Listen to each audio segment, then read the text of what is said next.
e meus irmãos, Deus está presente.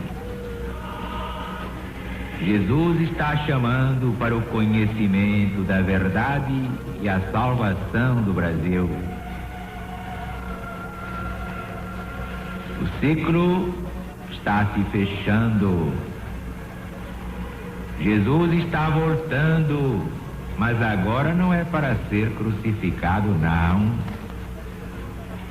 Que veja quem tem olhos de ver, que ouça quem tem ouvidos de ouvir.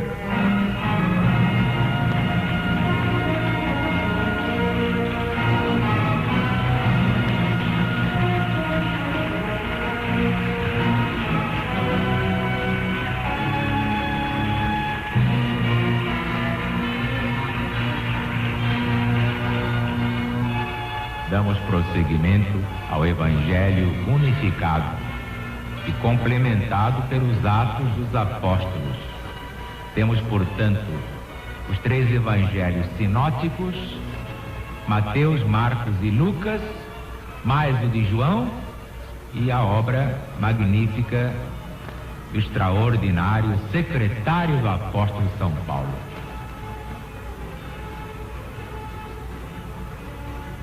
No princípio era o Verbo estava com Deus e o Verbo era Deus. Ele estava no princípio com Deus. Todas as coisas foram feitas por Ele. Nada do que se fez sem Ele. Cristo Jesus. Nele estava a vida.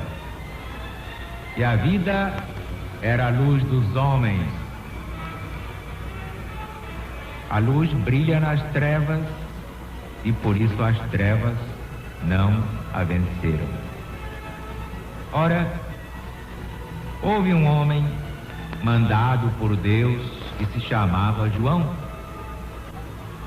Ele veio como testemunha para dar testemunho da luz, a fim de que todos crescem por meio dele. Ele não era a luz, mas veio para dar testemunho da luz. Mas o Cristo, esse era a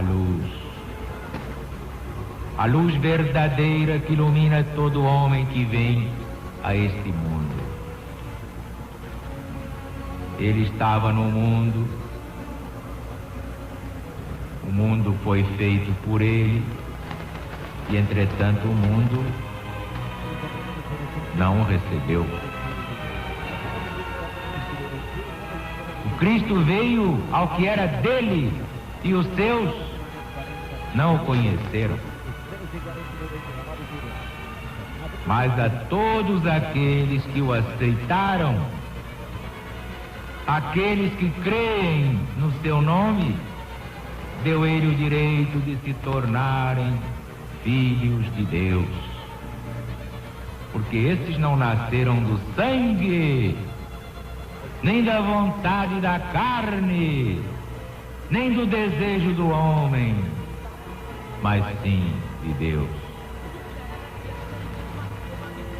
E o Verbo se fez carne e habitou entre nós, cheio de graça e de verdade. Nós vimos a sua glória, glória como do unigênito do Pai. João deu testemunho dele, dizendo: este é o de quem eu disse, aquele que vem depois de mim é maior do que eu, porque existia muito antes de mim. E da sua plenitude todos recebemos graça sobre graça. Porque a lei foi trazida por Moisés, mas a verdade veio por Cristo Jesus. Ninguém jamais viu Deus, mas o Cristo, o Filho unigênito que está no seio do Pai, este o revelou. Como houvesse naquela região muitos pastores que passavam as noites no campo, na guarda dos seus rebanhos, de repente um anjo do Senhor Deus se lhes apresentou e os envolveu a claridade de Deus, e eles ficaram atemorizados. Então o anjo de Deus lhes disse: não tenhais medo, venho trazer-vos uma boa notícia para vós, como para todo o povo, será motivo de grande alegria.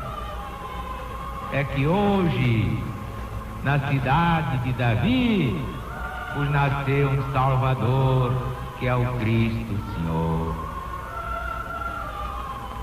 Eis aqui o sinal que o fará reconhecido. Encontrareis um menino envolto em panos e deitado numa manjedoura. No mesmo instante, reuniu-se ao anjo uma grande multidão da milícia celestial, louvando a Deus e cantando: glória a Deus nas alturas, paz na terra aos homens e mulheres da boa vontade de Deus.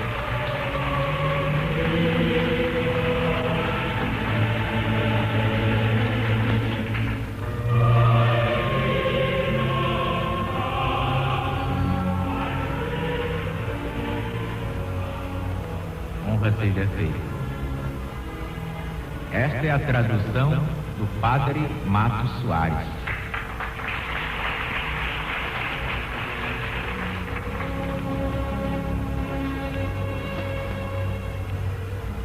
O Evangelho unificado, claro que nos dá margem de falar com mais segurança, porque a unificação elimina as pequeninas divergências que até autenticam a legitimidade dos evangelhos. Se fosse tudo igualzinho, até dava para desconfiar. Não, há umas coisinhas, umas pulguinhas na camisola. Mas tudo isso atesta o quê? A autenticidade dos santos evangelhos. Isso é muito importante.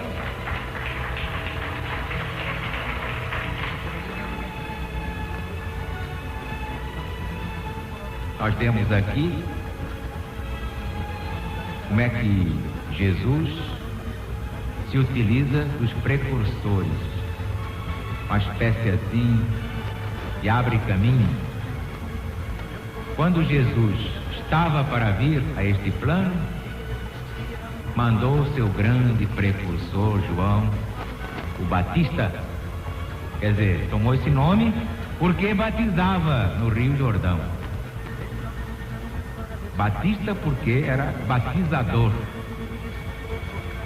Seu nome era simplesmente João. Pois bem, veio João preparado para esta obra de ser o precursor do seu Senhor e Mestre. Mas dizia: eu na verdade vos batizo com água, mas após mim vem aquele que é maior do que eu, porque já existia antes de mim. Olha aí a reencarnação. Já existia muito antes de mim. Pelo Evangelho, João nasceu primeiro. Depois é que nasceu Jesus. Então como é que Jesus já existia antes dele? Só um cego não vê a lei da reencarnação?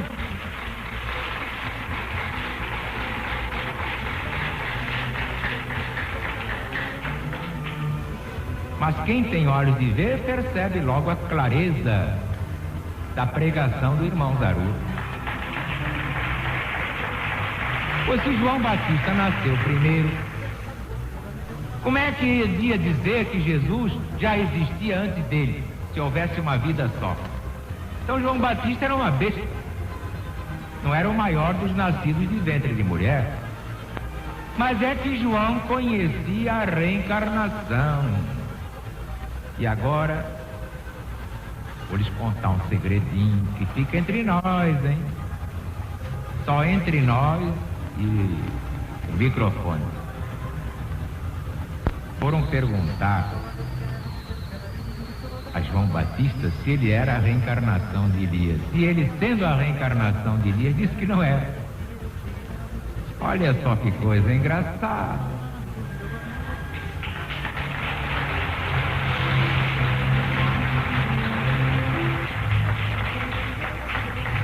É como Pilatos perguntando a Jesus: afinal, o que é a verdade, é? Imagine se Jesus ia explicar ao Pilatos o que era a verdade. Pilatos ia ficar olhando para ele com cara de besta e dizer: mas é isso que é verdade? Não estou entendendo nada. O que é que uma besta pode entender? Nada. Pois é. É preciso ter longevidade espiritual para compreender certas miudezas.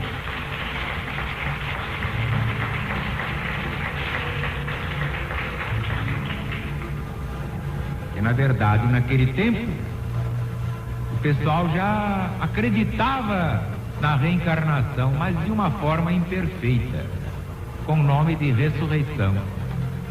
Tanto que pensavam que um espírito pudesse reencarnar noutra pessoa na mesma vida.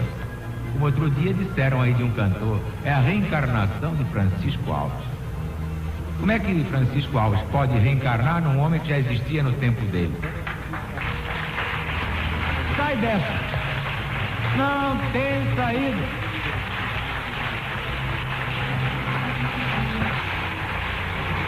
Então viva a LBV, viva o PDB, viva o Brasil e viva Jesus!